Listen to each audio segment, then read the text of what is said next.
നമസ്കാരം, 140 ന്യൂസിലേക്ക് സ്വാഗതം. ഫോണ് കയ്യിൽ കിട്ടിയ തോണ്ടിക്കൊണ്ടിരിക്കും. അവന് വേറെ ഒന്നും വേണ്ട. എപ്പോഴും ഫോണിൽ കളിയാണ്. പഠിക്കണമെന്നുമില്ല, കഴിക്കണമെന്നുമില്ല. അവന് ഫോൺ മതി.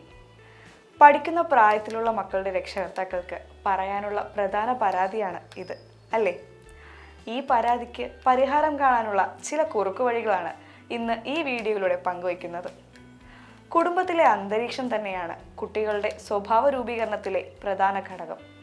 രക്ഷകർത്താക്കൾ തന്നെയാണ് മക്കളുടെ ആദ്യകാല റോൾ മോഡൽ. ആ റോളിൽ രക്ഷകർത്താക്കൾ പരാജയപ്പെടുമ്പോഴാണ് കുട്ടികൾ അവർക്ക് അനുകരിക്കാൻ ഇഷ്ടം തോന്നുന്ന സാഹചര്യങ്ങൾ സ്വീകരിക്കുന്നത്. അങ്ങനെ സംഭവിക്കാതിരിക്കാൻ ആദ്യം വേണ്ടത് ദിവസവും കുറച്ചു സമയം മാതാപിതാക്കൾ കുട്ടികളുമായി ചിലവഴിക്കുക എന്നതാണ്.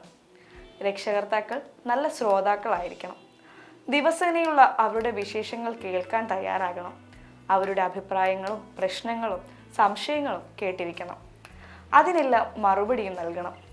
ആ മറുപടി ഒരിക്കലും മുതിർന്നവരുടെ ആശയങ്ങൾ അടിച്ചേൽപ്പിക്കാനുള്ള ഉപദേശങ്ങളായി മാറരുത്.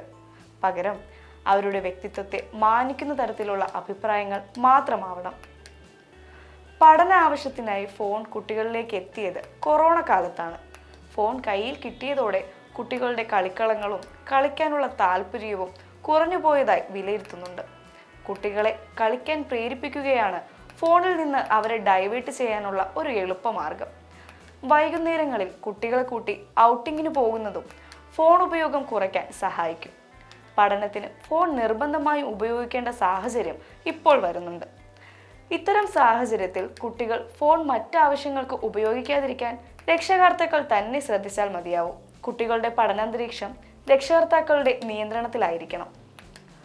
രക്ഷകർത്താക്കൾ അവരുടെ ജോലികൾ കുട്ടികൾ പഠിക്കാനിരിക്കുന്ന മുറിയിലിരുന്ന് അവർക്ക് ബുദ്ധിമുട്ടുണ്ടാകാത്ത രീതിയിൽ ചെയ്യുന്ന സാഹചര്യവും സൃഷ്ടിക്കണം.